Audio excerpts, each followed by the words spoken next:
Nah, kalau gue mungkin di sini jagoannya agak beda dengan Bro Timothy, agak beda dengan Bro Andri.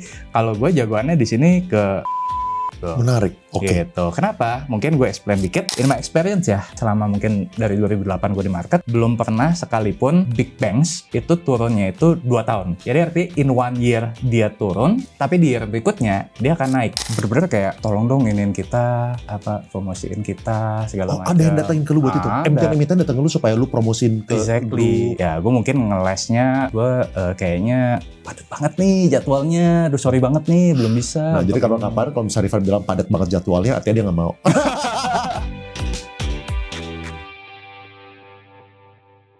Seperti biasa, ini gue udah 5-6 bulan lah ya lu manage portonya gue gitu. Sebenarnya dan banyak juga orang-orang yang nanya buat minta update portonya, which is ya kita bakal lakukan itu nanti.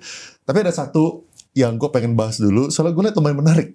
Jadi kemarin Bro Timothy ya baru upload podcast sama si Andri Hakim tuh. Dia ngomong tentang intinya adalah yang gue dapet, si Timothy kan dia kan juga punya posisi di BCA. Yep. Ya kan, abis itu Andri Hakim setahu gue kalau gue nggak salah inget di BMRI deh, yang dia lebih pro, either dia lebih pro atau dia udah punya lah intinya BMRI gitu. Oh ini jadi pada balik ke big banks nih gitu, gue liat menarik kan ya, mungkin apakah mereka punya posisi atau mereka lihat murah, alasannya apapun lah gitu. Dan kan kita lihat juga tahun 2025 ini big banks itu udah mengalami koreksi yang luar biasa lah gitu. Sempat turun ke 7 ribuan kalau misalnya BCA, tapi sekarang balik lagi, tapi ya balik lagi ya belum sampai kayak gimana gitu. Makanya kali ini gue pengen mulai dari battle big banks nih ya, BCA, BMRI, BBRI, BBNI gitu ya. Jadi supaya kita update aja di tahun 2025 performance-nya itu seperti apa, dan outlook buat tahun 2026 itu kayak gimana, dan nanti kita pengen coba juga nih, kalau misalnya kan Andri BMRI, Timothy BBCA, kalau Rifan yang mana? Jadi ada 3 gitu ya. Oke bro, gimana bro? Dan seperti biasa ini gue suka ya langsung ada laptop. Gue ditolong, gue baru balik dari luar negeri, podcast ajar gue baru siapinnya semalam. Jadi kalau misalkan datanya seadanya, mohon maaf dulu nih buat teman-teman Overpulse. Lu baru baliknya kapan ya? Gue baru balik tuh Sabtu. Dia baru balik Sabtu, gue kasih pertanyaannya Minggu. Habis itu ini hari Selasa Gue cuma ada waktu 1 hari. Jadi cuma 1 hari. Aduh, begitulah. Tapi kan udah punya tim. Yeah. Silakan bro, silakan. Oke, nah mungkin gue akan mulai dari battle-nya dulu kali ya bro ya. Iya. Jadi ini adalah data per kuartal 3 2025 antara BCA, Mandiri, BRI, dan BNI gitu ya. Nah jadi kalau misalkan ini kayak rasio-rasio keuangan perbankan gitu ya. Ada CAR, Capital Adequacy Ratio, ada CIR, cost to income ratio, ada LDR, loan to deposit ratio, ada NIM, net interest margin, ada ROE, return on equity, sama NPL, non performing loan, sama CASA, rasio dana murah. Nah, jadi sebenarnya kalau dilihat secara keseluruhan, mungkin kalau ditanya banks yang paling perform, ya yang paling banyak biru-birunya lah BCA gitu kan. Nah, lu boleh ini gak bro? Gue ngerti kita udah pernah bahas terminologi arti dari masing-masing ini abbreviation gitu ya. Tapi lu boleh sharing sedikit konteks nggak? CAR itu apa, CIR itu apa, LDR itu apa, NIM itu apa. Jadi singkat aja supaya teman-teman nggak usah refer ke video lama buat mereka ngertiin. Oke. Nah, jadi kalau CAR itu gampangnya, atau Capital Adequacy Ratio itu gampangnya adalah rasio kecukupan modal. Jadi ibaratnya kalau CAR-nya tinggi itu likuiditas lah kita bicara, itu aman. Jadi kemungkinan bank untuk sampai mengalami kerugian itu kecil karena bantalannya besar. Nah, kalau yang disyaratkan oleh Bank Indonesia tuh 14%, ya, tapi 9% sebenarnya, tapi kalau gue punya rule of thumb sendiri, gue angka 14% menurut gue yang cukup aman gitu. Nah, kalau dari segi CAR, kalau kita lihat BCA 29,9%, nomor 1, ya, kemudian nomor 2-nya adalah BRI 25,4%. Jadi kalau ditanya yang mana yang paling aman, mungkin top 2-nya adalah BCA dan BRI. Jadi kemungkinan untuk sampai ruginya paling kecil itu adalah BCA dan BRI. Nah, kemudian yang kedua, CIR itu cost to income ratio. Jadi sederhananya ini tuh kayak mau mengukur efisiensi perbankan dari sisi operasionalnya. Semakin kecil, semakin bagus. Nah, rule of thumb-nya itu 50% ke bawah, kalau semakin kecil artinya semakin bagus. Nah, kalau kita lihat again, BCA number one. Karena dia very efficient, ya, cost to income ratio-nya itu cuma 29,2%. Nah, bank-bank lainnya nih agak tinggi tapi masih di batas aman, yaitu di 44,6% untuk Bank Mandiri, Bank BRI 40%, Bank BNI 47,3% gitu. Jadi intinya semakin kecil ya semakin efisien gitu ya.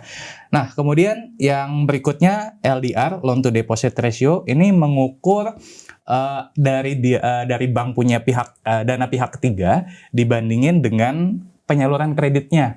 Nah, contoh misalkan gampang kayak gini, dia punya uang 100T, tapi disalurin 80T. Artinya loan to deposit ratio-nya 80%. Nah, semakin tinggi, ya itu sebenarnya semakin bagus. Tapi semakin rendah, akan ada dana idle yang nggak jadi apa-apa malah jadi beban. Tapi kalau ketinggian juga, ya berarti likuiditasnya akan jadi kurang. Nah, jadi harus dijaga nih, jangan sampai terlalu rendah, jangan sampai terlalu tinggi.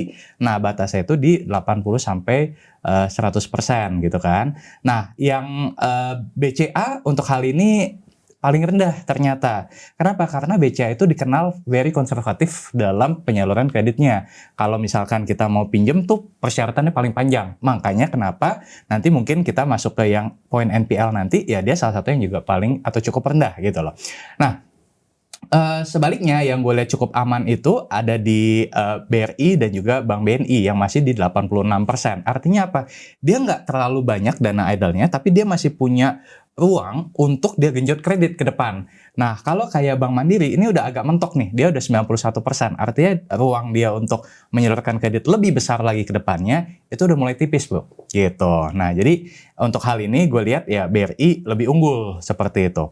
Nah, kemudian NIM, net interest margin, itu gampangnya adalah selisih antara pendapatan bunga dengan beban bunga. Sederhananya seperti itu. Nah, ya 5% itu yang ideal. Nah, kalau kita lihat di sini BRI number one-nya nih. Kenapa? Karena dia banyak menyalurkan kredit ke mikro.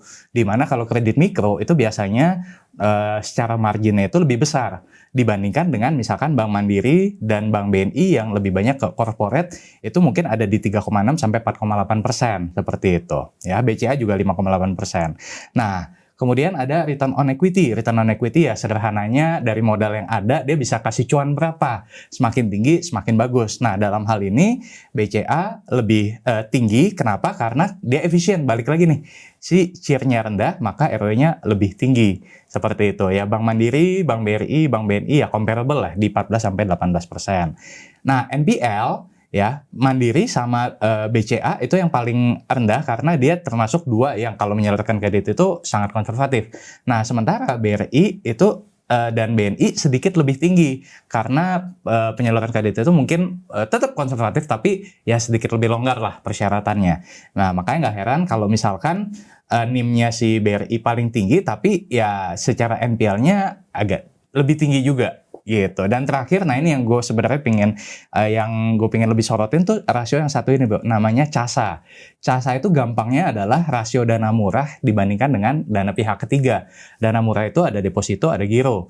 Nah, deposito plus giro dibandingkan dengan total dana pihak ketiga yang dihimpun perbankan tuh berapa persen. Nah, jadi kalau misalkan nih CASA-nya di atas 50% ya atau di atas 60%, artinya beban dia memang untuk membayarkan suku bunga deposito itu nggak terlalu besar karena mayoritas adalah dari giro dan tabungan, which is ya bunganya cuma berapa persen sih palingan, tapi kan depositonya nih kalau misalkan banyak dia harus besar gitu kan. Nah, ini gue pakai reverse logic berkenan dengan pertanyaannya Bro Leon tadi, kalau gue jagoannya siapa?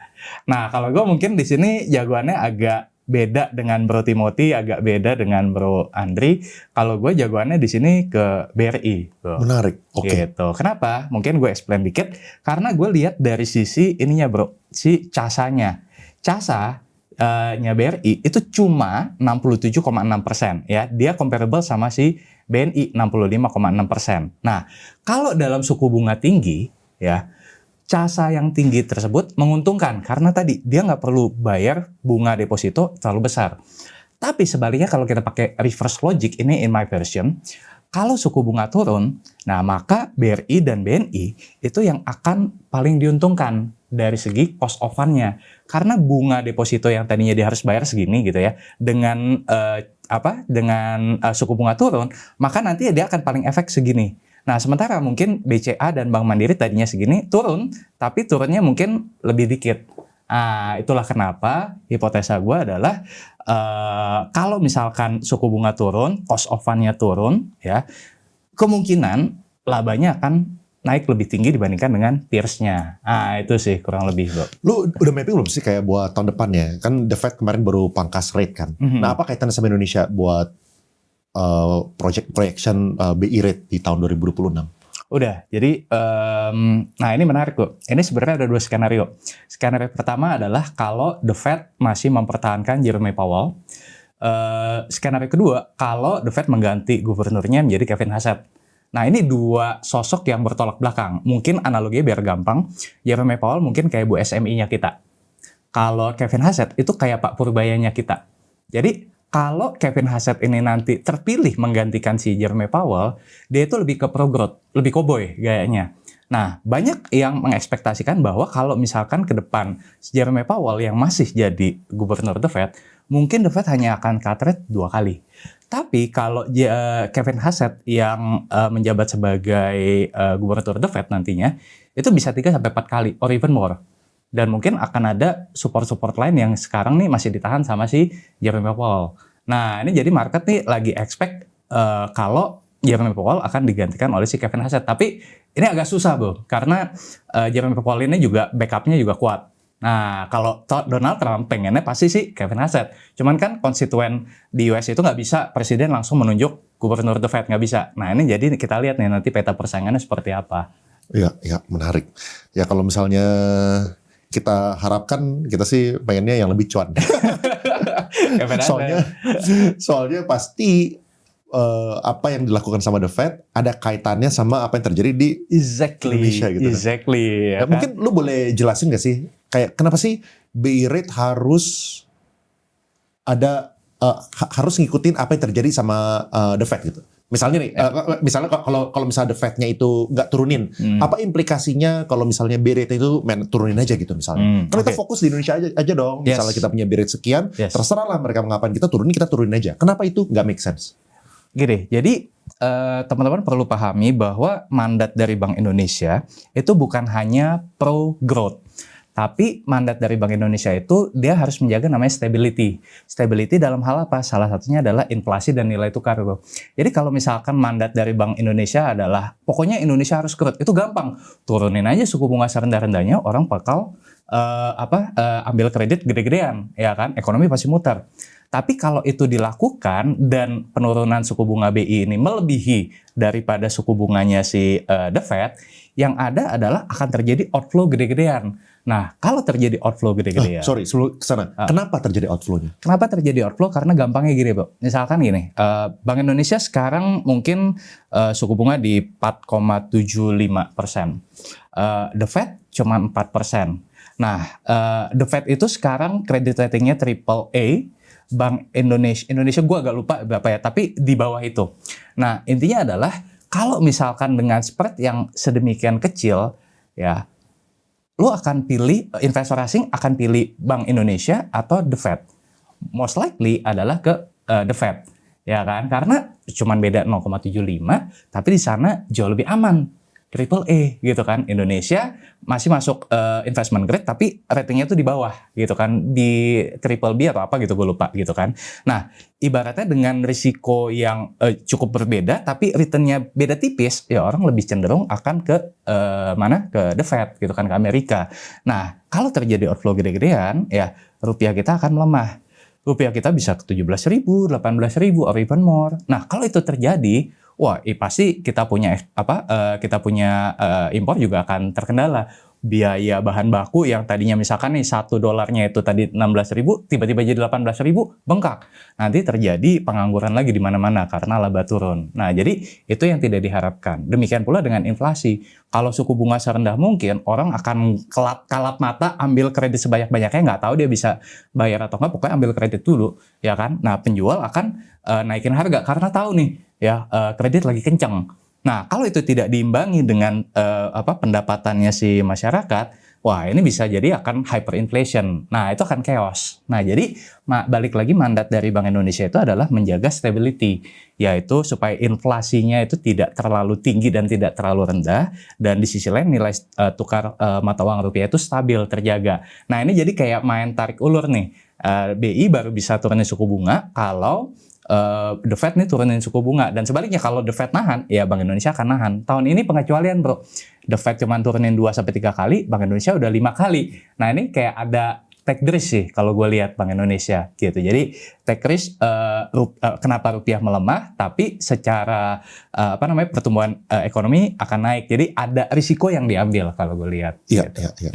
Mungkin gue sedikit simpulin yang tadi Bro Rifan bilang ya. Misalnya kalau misalnya di US kita bisa dapat 4% misalnya, tapi dengan anggapan mereka lebih aman, USD-nya juga lebih kuat gitu kan. Terus Indonesia misalnya kasihnya itu 4,75% gitu kan, dengan risiko yang lebih tinggi gitu. Itu namanya risk premium gitu. Exactly. Nah yang terjadi kalau misalnya ya kita sih maunya kalau misalnya pengusaha ya, atau kalau misalnya sebagai konsumen, kita pasti pengennya bunga serendah-rendahnya. Exactly. Tapi yang terjadi kalau misalnya bunganya dipangkas, misalnya dari 4,75, kita ngomong ekstrim deh, kita ngomong jadi 4%. Nah, investor asing bakal ngelihat, gue mendingan taruh 4% di Amerika USD dan dari segi risknya itu relatif lebih rendah, atau di Indonesia 4% tapi rupiah kita itu melemah, gitu kan, dengan risiko political risk dan lain-lain yang lebih tinggi, gitu kan. Exactly. Nah, yang terjadi makanya tadi kayak Bro Rifan bilang, duit dari Indonesia bakal keluar. Makanya kita tuh pasti harus pantau apa yang terjadi di luar untuk kita membuat keputusan gitu. Dan semua keputusannya itu ada dua sisi tuh. Kalau misalnya terlalu ekstrim, ya ini jadi parah. Wah, ini ekstrim, ini jadi parah. Itu makanya harus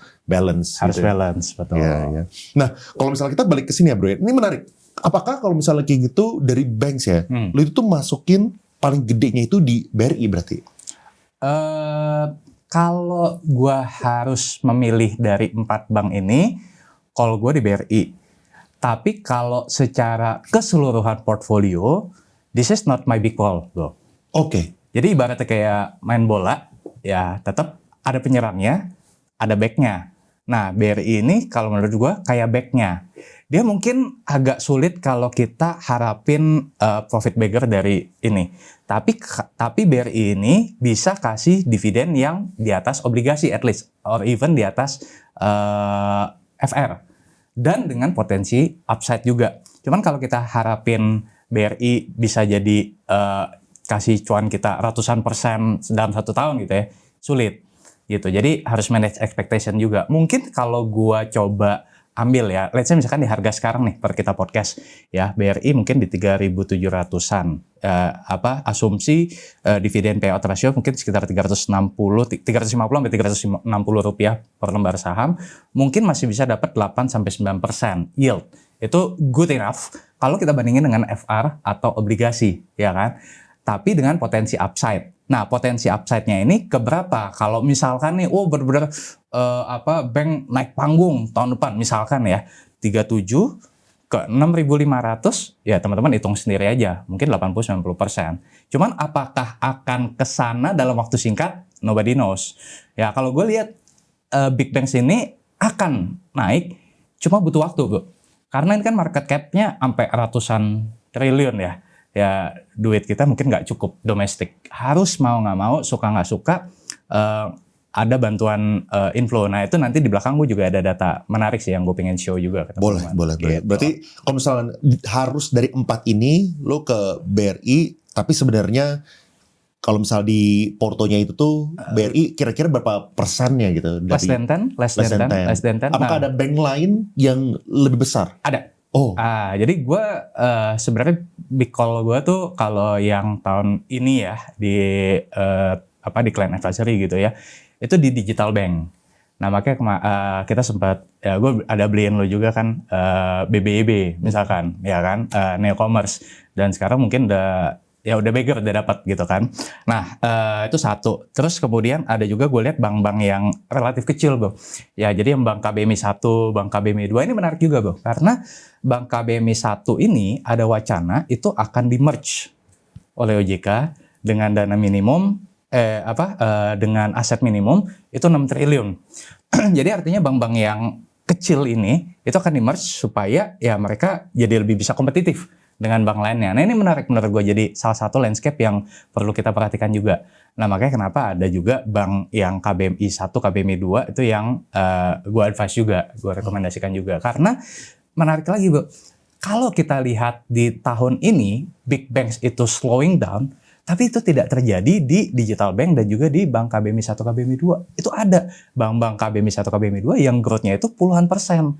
Nah itu yang menurut gue lebih menarik sih sebenarnya gitu. Tapi tolong jangan di-HK BBYB teman-teman. Ini gue serem bro. Ini cerita udah lewat. Udah naik 100%. Aduh, tolong jangan di-HK. bukan ajakan beli. Bahkan kayak tadi misalnya kayak ya gue thankful kan ada teman-teman lain juga. Bro Tim kasih pendapat, Andri juga kasih pendapat, Rifan juga kasih pendapat. Itu masing-masing punya pendapat, ya kalian putusin sendiri gitu. Jangan ini kan kita semua orang sharing dengan memberikan justifikasi, dan apalagi kalau misalnya Bro Rifan kan ya gue thankfulnya dia mau keluarin effort di hari Minggu loh buat bikin deck kayak gini gitu, buat edukasi ya. Jadi kalian bikin keputusan sendiri dengan data yang disajikan. Gitu. Dan mungkin ada satu lagi yang gue lupa mention tadi, kenapa BRI gitu kan? Karena mungkin balik lagi nih, mungkin stylenya gue kan, gue suka perusahaan yang turnaround kan. Nah tahun ini kalau dibandingkan dengan 4 bank ini, BRI itu yang paling sakit. Di ICU. Paling ICU. Ya kan, sakitnya gara-gara apa? Sakitnya gara-gara CKPN naik tinggi. Ya kan, itu common problem lah kalau di perbankan. Makanya mungkin kalau gue next slide kali ya. Silakan. Kalau gue, nah ini, jadi kalau misalkan kita lihat ya dari segi penyaluran kredit perbankan antara BCA, BRI, BNI, Mandiri tahun ini tuh ya sama-sama melambat lah. Ya, jadi cuma 7,6% untuk BCA, BRI. Nah ini lu lihat nih, BRI tahun ini paling ngerem, cuma tumbuh 5,1%. Ya BNI 9,6%, Mandiri 11%. Mandiri doang nih yang masih ngegas gitu kan. Tapi yang lain single digit, dan BRI ya kita sepakat ya tahun ini paling ngerem. Ini dari kreditnya bro, ya kan. Nah otomatis ya pertumbuhan bunga bersihnya atau pendapatan bunganya itu juga ngerem. Tahun ini BRI cuma 1,52%, paling jelek lah ya. BNI ya ada juga sih negatif 0,9%. Tapi kalau misalkan kita bandingkan dengan BCA yang masih 4%, ya masih ketinggalan gitu kan. Nah yang gue pengen lebih highlight itu adalah yang ini nih. Jadi dia punya CKPN, si BRI ini sebenarnya bukan penyakit baru ya. Penyakit ini udah dari 2023 ke 2024, di mana CKPN BRI itu naiknya paling tinggi nih dibandingkan dengan yang lain. Nah ini BCA jangan lihat persentasenya, tapi lu bandingin nih, cuman 1,5 triliun ke 3 triliun, ya kecil banget lah nilainya dibandingin sama si BRI, ya kan? Nah jadi kalau dibandingin dengan yang lain, BRI ini memang tahun ini sakitnya tuh ya paling sakit lah gitu kan.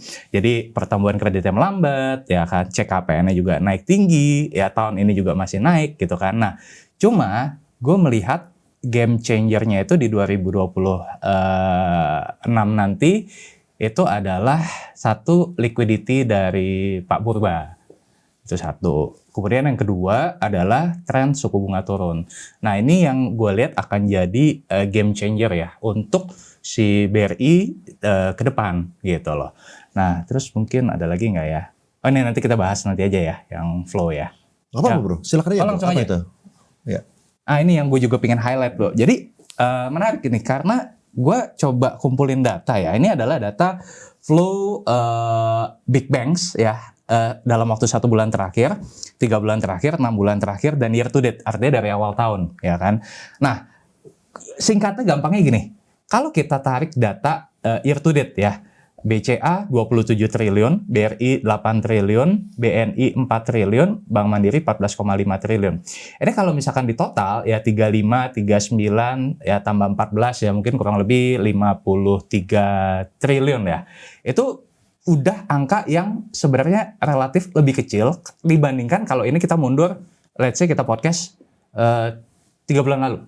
3 bulan lalu kalau gua ukur itu masih 80 sampai 90 triliun. Nah, sekarang 50 triliun artinya apa? Artinya mulai ada inflow. Nah, di sini kalau kita ukur lagi secara 1 month ya, mungkin untuk BRI sama BCA masih masih outflow, tapi udah jauh lebih rendah angkanya. Bahkan BNI, Mandiri, ini kalau dilihat by data, udah inflow gitu loh. Nah, jadi gue melihat bahwa kalau kita bicara Big Bang itu nggak bisa domestik doang, tapi emang harus asing ya. Nah, ini kan yang kita sama-sama sepakat nih. Nah, jadi kalau misalkan flow dari asing ini berlanjut ke depan, ya maka ya ada chance untuk Big Bang ini kembali naik. Seperti itu. Dan in my experience ya, selama mungkin dari 2008 gue di market, belum pernah sekalipun Big Banks itu turunnya itu 2 tahun.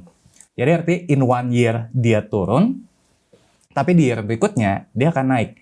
Karena flow itu, ya itu yang gue ukur adalah nggak pernah lebih dari 2 tahun. Kalau misalkan terjadi outflow. Nah, itu makanya kenapa mungkin ini jadi angin segar lah ya, dan harapan gitu. Mungkin buat teman-teman yang udah gregetan gitu loh. Nah, valuasi ini kita pernah bahas juga ya sekarang dengan valuasi yang relatif murah. Jadi orang tuh udah nggak, ekspektasi udah rendah. Dibandingkan dengan BCA yang tadi lo mention 11.000 ya kan, BRI di 6.500. Itu BCA 11.000 itu PI 24 kali, Bro.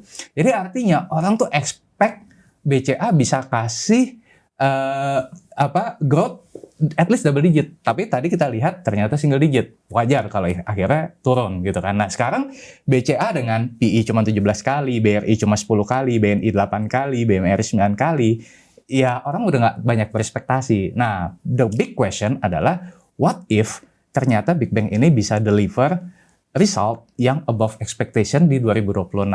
Nah, I think you know the answer lah, gitu. Jadi, kurang lebih seperti itu. Dan terakhir, dividend yield, ya ini yang tadi gue mention ya, 8-9%. Kalau untuk BRI, BNI, dan Mandiri, ya kita bisa dapat di atas, di atas FR, di atas dividend yield yang menarik. Nah, yang gue pengen sorotin satu lagi, ini Bro. Jadi, kalau gue lihat ya, ini menarik. Ini kan kalau kita bicara Big Bang itu, ini by the way ini adalah data jumlah investor untuk di Big Bang gitu ya. Kalau BCA oke lah masih stabil ya. Tapi kalau lo liatin kayak BRI, BNI ya itu rata-rata mengalami penurunan. Pahlawan berguguran. Exactly.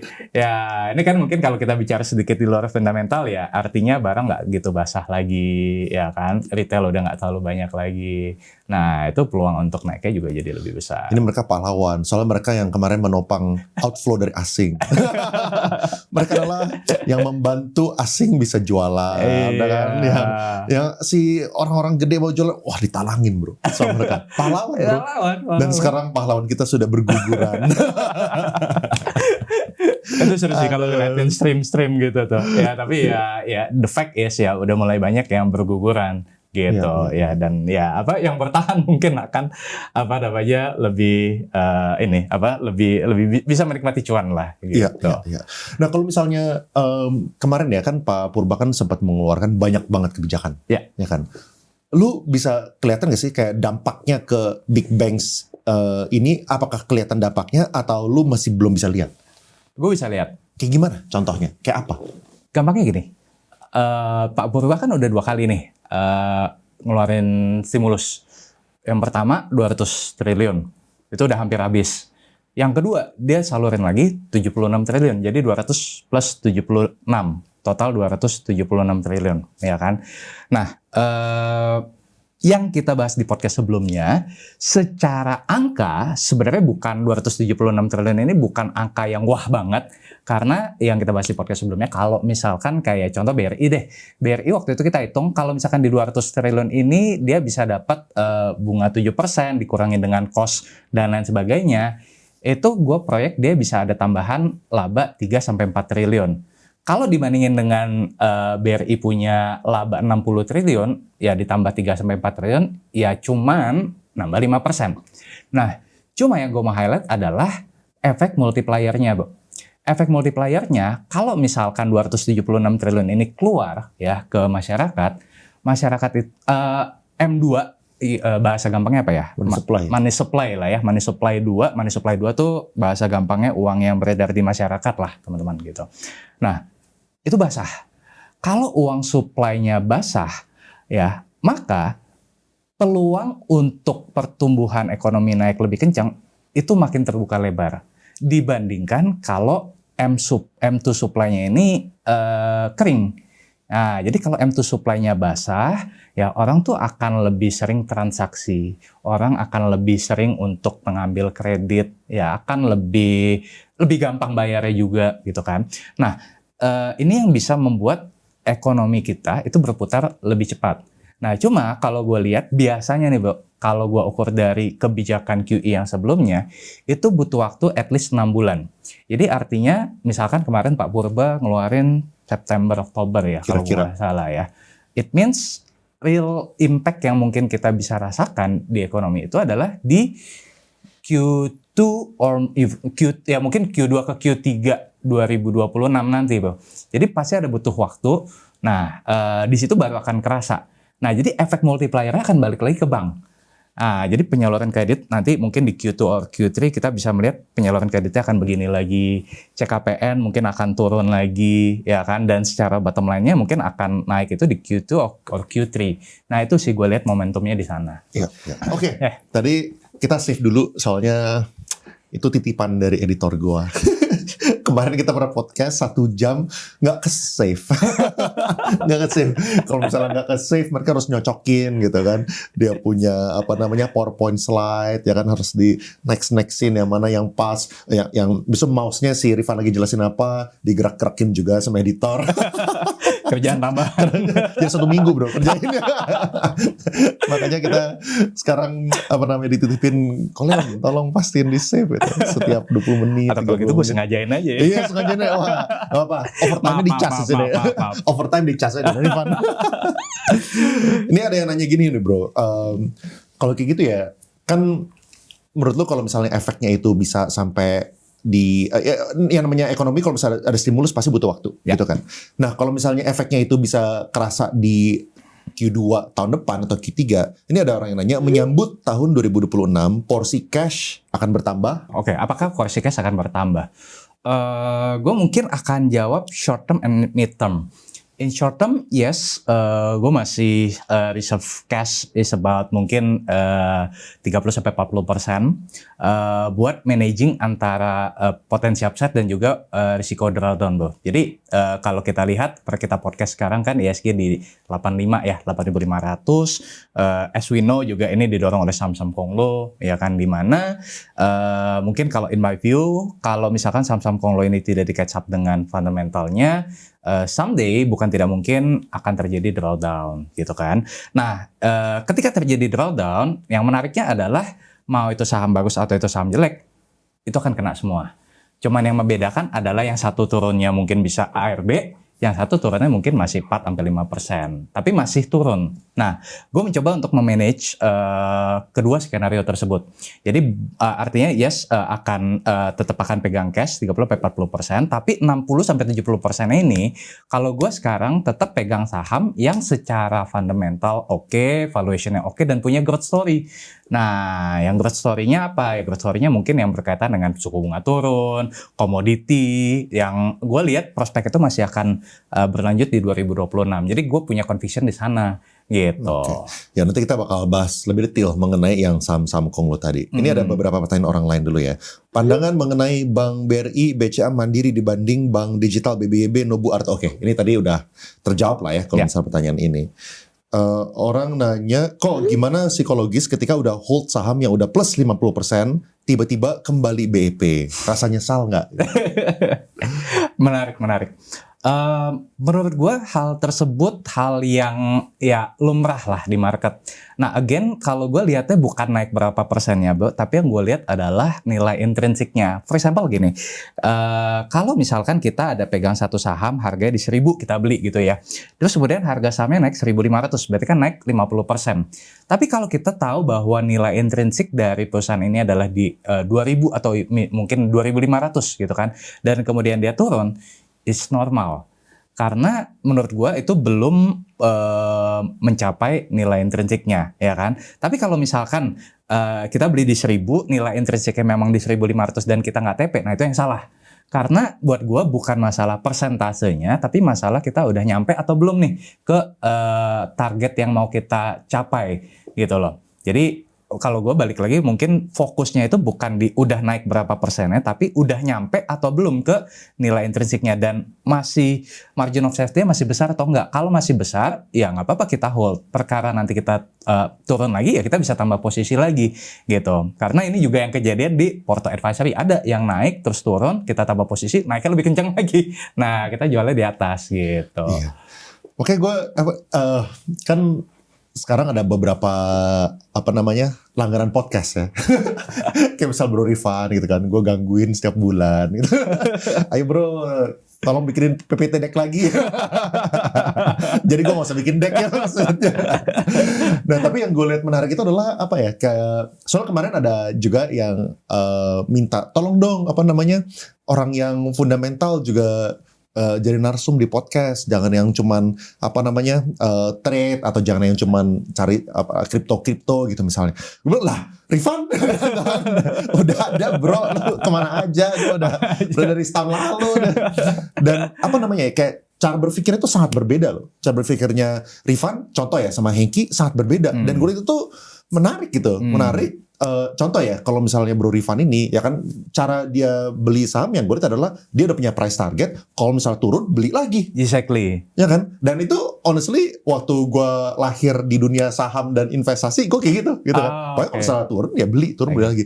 Ya kemarin kalau misalnya Hengki, itu di kubu seberangnya. Dia itu justru kalau misalnya turun, nggak mau beli. Jual. Dia pengennya belinya kalau misalnya naik. Kalau misalnya breakout, kalau misalnya naik gitu. Jadi kayak totally berbeda gitu. Makanya di sini ya, kita sharing beberapa thought process ya, lu pilih yang lu lebih cocok yang mana gitu. Oke, terus ada orang yang nanya juga kenapa harga saham bisa turun jauh dari harga penawaran IPO. Nah ini menarik nih ya. Mungkin mungkin kalau misalnya boleh, lu juga kan pasti kan gue liat selalu lu orang yang lumayan rajin ketemuan sama emiten kan, lu datengin RUPS segala macam kan. Nah kan yang namanya orang-orang yang IPO itu intennya banyak.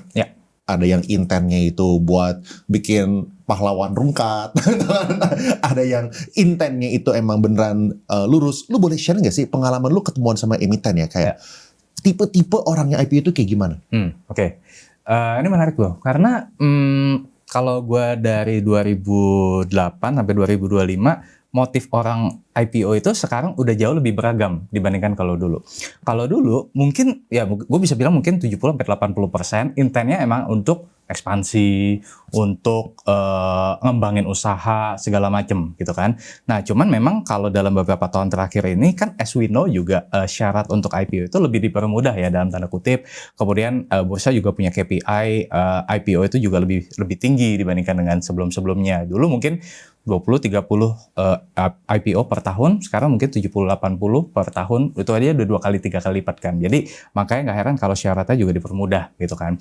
Nah yang gue lihat adalah motifnya ini udah mulai beragam. Tadi yang lo bilang ada yang memang masih pure dia pengen ngembangin usahanya, tapi ada juga yang tidak. Gue pernah ketemu beberapa yang gue ini gue mungkin nggak sebut namanya ya, cuman gue ngerasa risih.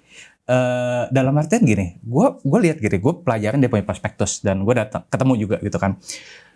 Lu bayangin nggak ada satu yang dia misalkan nilai IPO-nya X gitu ya. Gue lihat di prospektusnya di tahun lalu dia ada terbitin hutang dengan nilai X juga. Nangkep gak lo maksud gue? Jadi nilai IPO-nya sama dengan nilai hutangnya dia. Dan begitu dilihat di dalam dia punya peruntukan IPO-nya, salah satunya untuk itu. Bayar utang. Itu satu. Itu menurut gue blacklist lah ya. Yang kedua, ada juga gue ketemu yang untuk bayar dividen pemegang saham lama. Nah, ini gue tahu nih, misalkan cerita. Oh, ini pemegang saham lamanya pengen exit, ya kan? Nah, melalui apa? Melalui proses IPO. Itu juga sama, ya kan? Ada lagi yang gue juga pernah ketemu itu bukan buat bayar utang, bukan buat bayar dividen, tapi dia untuk menyalurkan kekayaan ke anak-anaknya. Nah, jadi kan kalau misalkan ini udah generasi pertama, dia mau nerusin kekayaan ke anak kedua, itu kan butuh ya salah satu proses yang menurut gua paling proper adalah lewat IPO, ya kan? Jadi lebih tax lebih efisien lah segala macam. Nah, jadi motifnya itu udah beda-beda. Ada lagi yang ya emang untuk cuci piring gitu loh. Jadi maksud gua kita itu perlu hati-hati dalam memilih emiten yang mau IPO. Kita tahu bahwa sekarang ini ya IPO memang dijadikan banyak investor retail menjadikan IPO ini untuk kayak cuan jangka pendek lah ya kan. 2 hari, 3 hari, 4 hari begitu udah ngarah jual, 2 hari, 3 hari, 4 hari begitu udah ngarah jual gitu kan. Nah, jadi kalau buat itu ya itu kungfu masing-masing lah ya, gue membebaskan gitu. Cuman maksud gue kalau kita mau beli IPO untuk jangka panjang, nah gue lebih ngeliatin poin-poin tadi, Bu.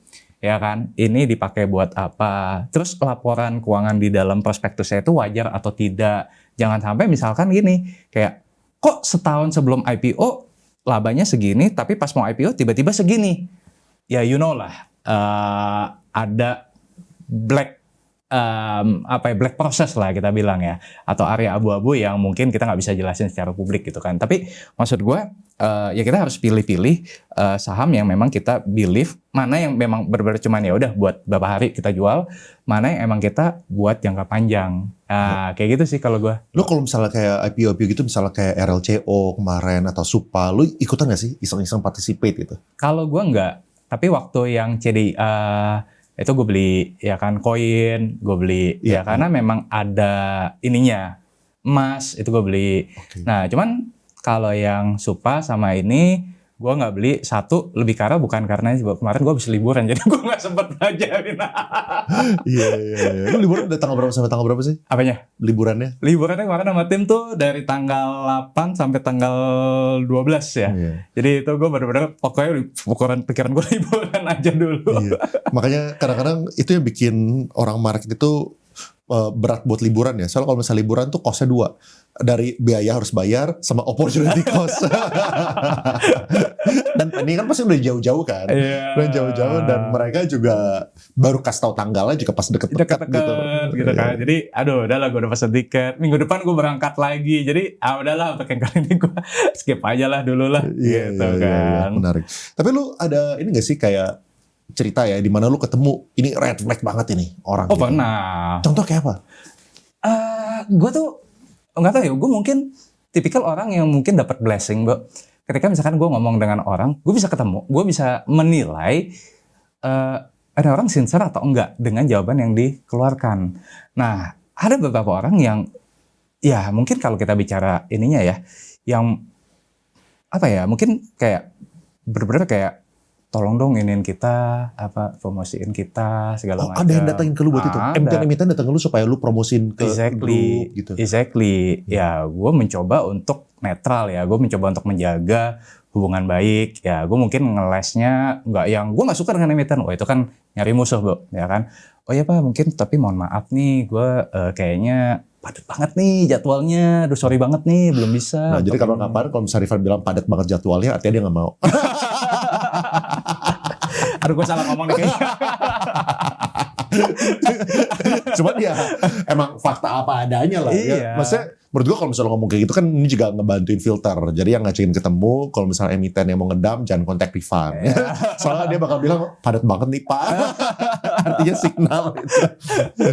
Ya gue kan juga harus jaga integrity juga lah ya kan, jadi emang emiten yang emang gue juga konflik gitu kan, yang emang gue juga mau gitu, dan emang gue participate gitu kan di dalamnya gitu. Itu sih. Ya pasti kan banyak apa namanya emiten-emiten. Soalnya gini, kalau misalnya lu ngomongin POV-nya emiten ya, dan juga kepentingannya owner segala macam. Owner itu tentu sukanya sahamnya itu rame ya kan sama retail. Ya. Tapi owner itu juga suka dengan tipe-tipe investor yang buy and hold.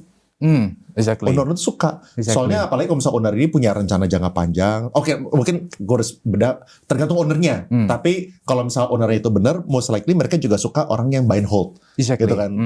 Soalnya ownernya jadi lebih enteng juga naikinnya ke atas, punya kepentingan bersama gitu kan.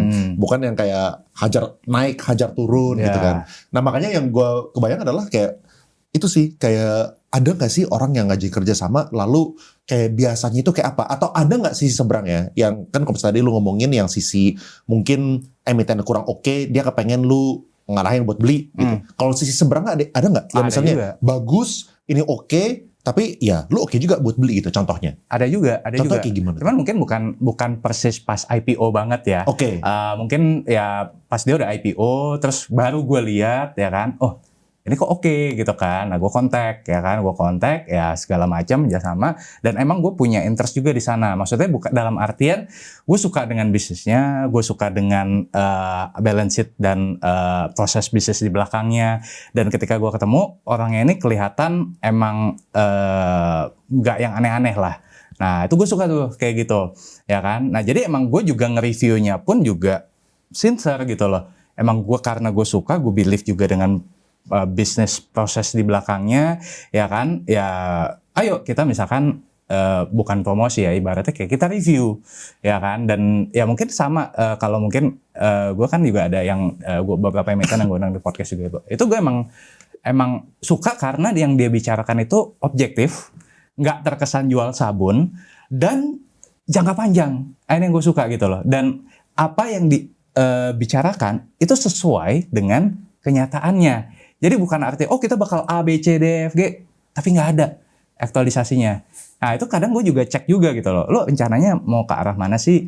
Gue mau kita rencananya mau gini. Gue lihat gitu kan di bukunya. Oh nyambung. Nah ini bisa nih dipegang gitu. Karena kan gue juga harus pilih harus yang benar-benar ngejaga integrity juga kan. Kita kan kalau di market ya tahu sendiri lah, integrity is everything gitu kan gitu. Jadi ya gue coba untuk memfilter sebisa gue untuk emiten-emiten yang memang gue lihat oke lah gitu. Ya. Tapi kalau misalnya kayak gini sebentar lagi orang bilang Rifan insider bro. Jadi lo kalau misalnya ketemu sama orang sales, insider. Lo kalau misalnya ngajakin ketemu sama manajer, insider. Padahal itu due diligence ya teman-teman ya. Maksudnya kalau misalnya lu pengen do bisnis sama orang, ya lu kan jadi investornya perusahaan ini, apalagi lu sampai invest ratusan miliar gitu. Kalau misalnya lu nggak ketemuin orangnya sih, lu bodoh sih. Kan lu bodoh sih. Lu kalau misalnya nggak ketemuin orang sih, gue nggak ngerti gitu. Masa lu belinya cuma dari kertas. Kalau pikirnya beda ya. Kita kan ya sama lah kayak kita bisnis gitu kan, kita harus ketemu kan, benar-benar ketemu ya kan gitu loh. Ya gue juga ada beberapa investment yang private. Nggak mungkin gue disuruh masukin nominal yang besar tanpa ketemu orangnya gitu. Buat nanya orangnya kayak gimana. Pasti kita meeting dulu. Pasti. Orang misalnya kayak kalau misalnya bahkan sekecil misalnya kita pengen beli, misalnya nih lu pengen beli kayak pengen beli aluminium gitu misalnya, lu pengen bikin perumahan atau pengen bikin gedung gitu misalnya, pengen bikin atap gitu misalnya, vendornya pun lu panggil datang bro.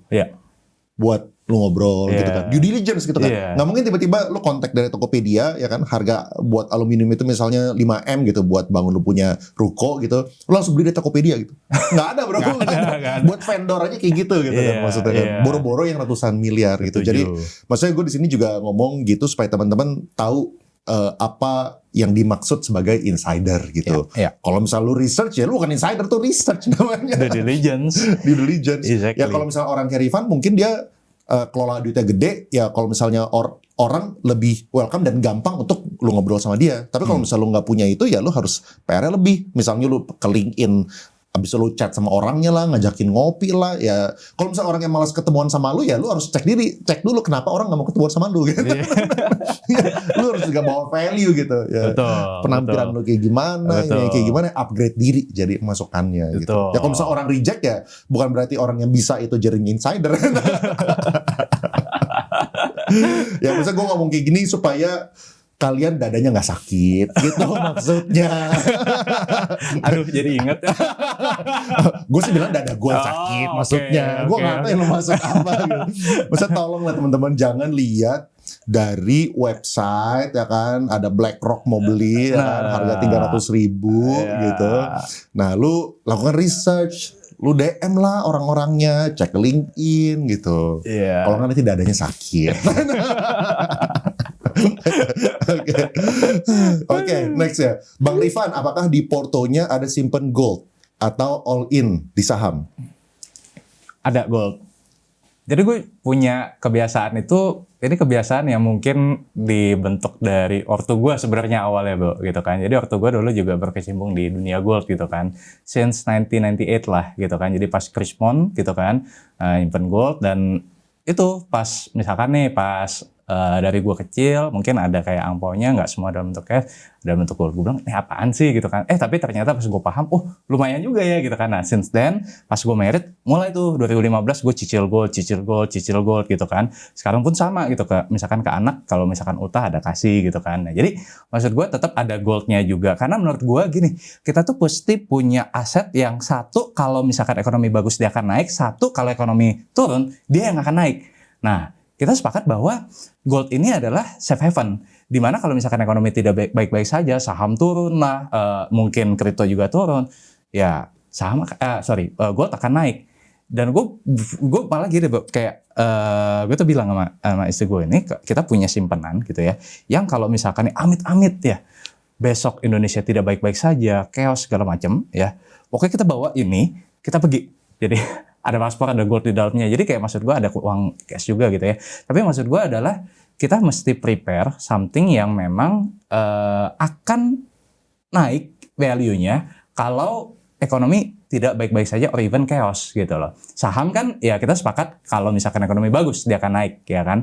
Tapi kalau misalkan gold ya ini akan naik kalau misalkan ya ekonomi lagi tidak baik-baik saja. Nah, jadi jawabannya yes, ada. Lu sukanya itu semacam kayak DCA gitu berarti ya? Tapi DCA mungkin tahunan gitu ya? Iya. Kalau lu ingat, lu beli aja, lu beli kayak gitu kira-kira. Iya, gitu. Jadi ya bukan yang pas lagi naik tinggi-tingginya. Iya. Pas lagi sideways, nah ini enak nih buat di DCA. Iya. Lu beli apa? Batangan, digital gold? Dua-duanya. Karena juga kalau misalnya lu tahu ada crypto gold sekarang. Iya. Itu masih kayak XAUT, PEXG gitu misalnya. Kayak gitu-gitu lu comfortable atau lu prefernya yang old school? Gitu. Old school. Gue masih yang itu. Lu dibandingin sama kan orang ada yang bilang Bitcoin itu kan gold 2.0. Nah, lu lebih prefer gold atau Bitcoin? Dua-duanya ada, tapi kalau secara porsi masih gold. Oh, gold lebih gede daripada Bitcoin. Oke. Karena udah jual juga sih. Oh, karena Bitcoin udah jual. Iya. Tadinya ada juga. Iya, lu tipe-tipe ngikutin 4-year cycle kayaknya. Tetap ikutin. Wah, sama kayak gue. Gue belajar sama Leon, maksimalin cuan. Iya, sama kayak gue juga deh. Gue juga trim juga gitu. Iya.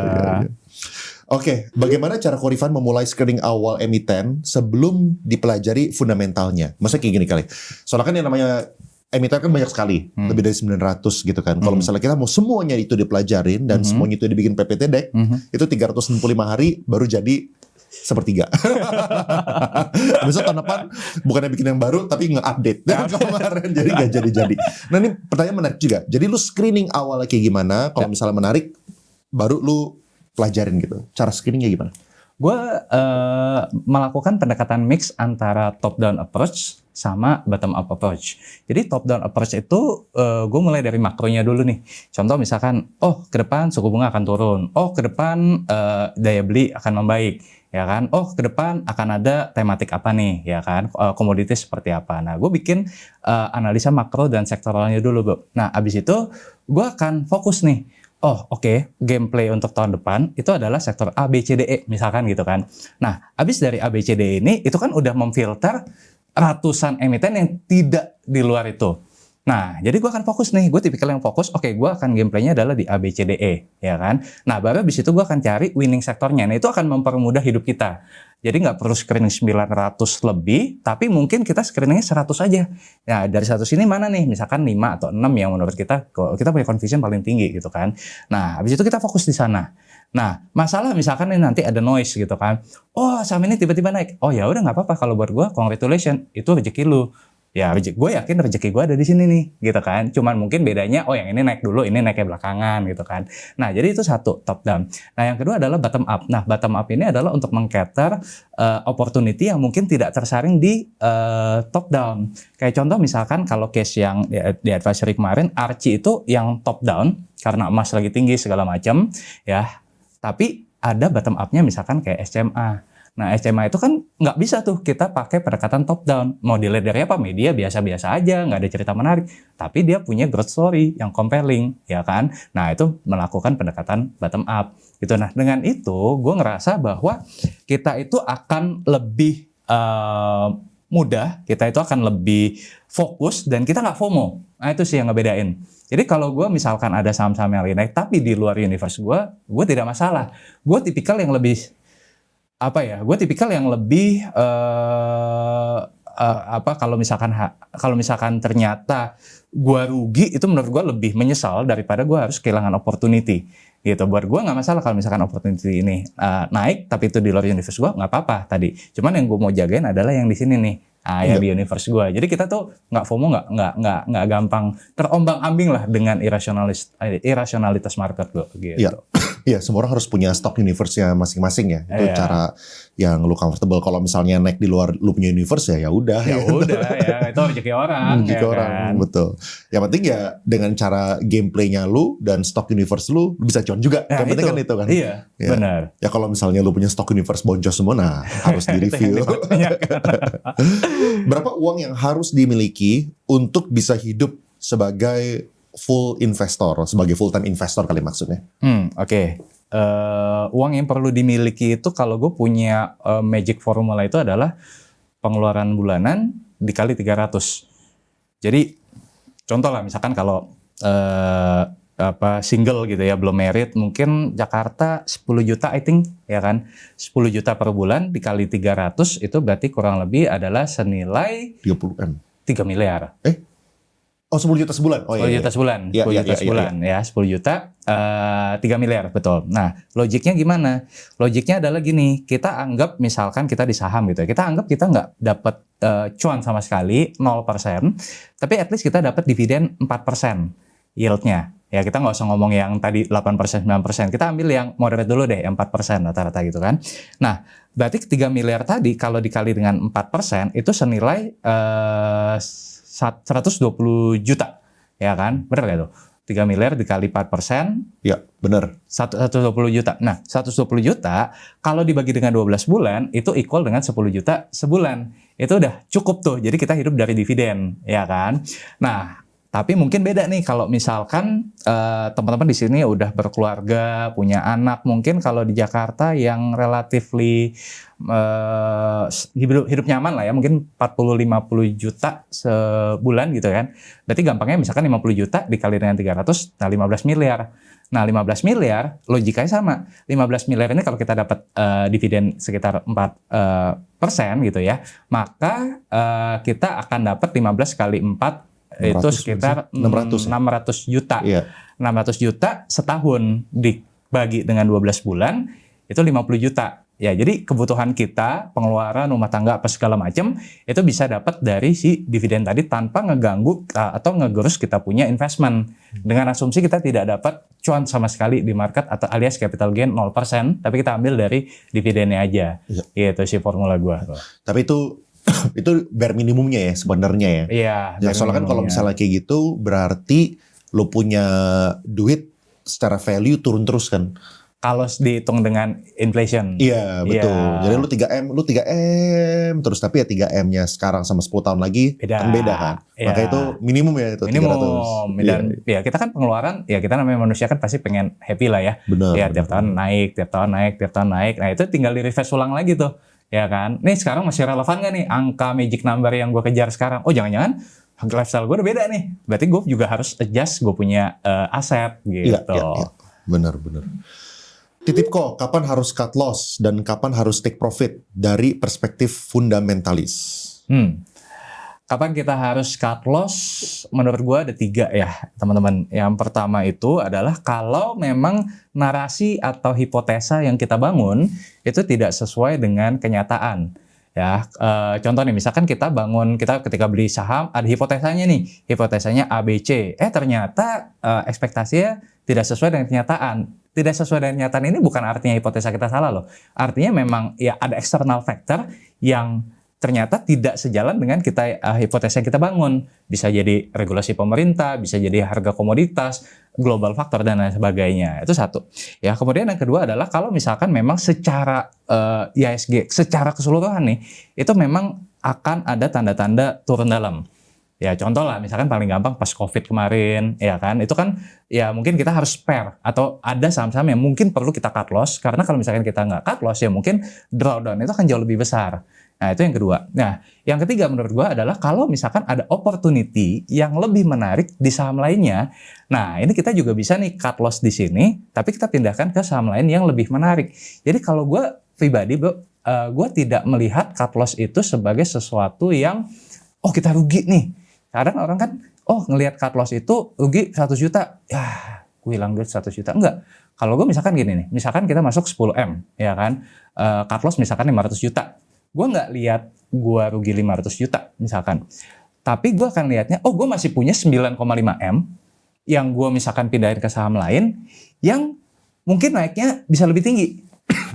Kayak gitu. Jadi kayak mungkin kalau pedagang tuh ibaratnya kayak lu punya SKU banyak gitu ya. Lu tahu nih, ini adalah yang slow moving, ini adalah yang fast moving. Yang slow moving, lu pasti pengen flash sale dong. Yang penting duit gue balik dulu. Liquid, gue bisa beliin SKU lain yang lebih cepat muternya. Nah, ini kan akan generate lu punya cuan di masa yang akan datang. Kalau gue ngeliatnya lebih ke arah gitu, bro. Ya. Jadi mindset kita tuh jangan lihat, wah ada gue rugi. Tapi lihatnya adalah, ini gue memang cut loss, tapi untuk opportunity yang lebih besar di masa yang akan datang. Nah, kayak gitu sih. Iya, setuju. Gue melihat ada konglo-konglo second liner yang mungkin akan naik panggung di 2026. Nah, yang mungkin tahun ini belum dapat jatahnya, belum dapat panggungnya, tapi pergerakannya udah mulai kelihatan. Kalau misalnya gue sih tahu pertanyaan mereka, bro. Apa sahamnya? Nah, yang gue khawatirkan adalah kalau misalkan euforia ini the party is over, ya kan, dan kita tetap harus siapin skenario terburuk. Outlook 2026 dan sektor yang lebih dominan. Terima kasih kok. 2026 ya. Secara short mungkin satu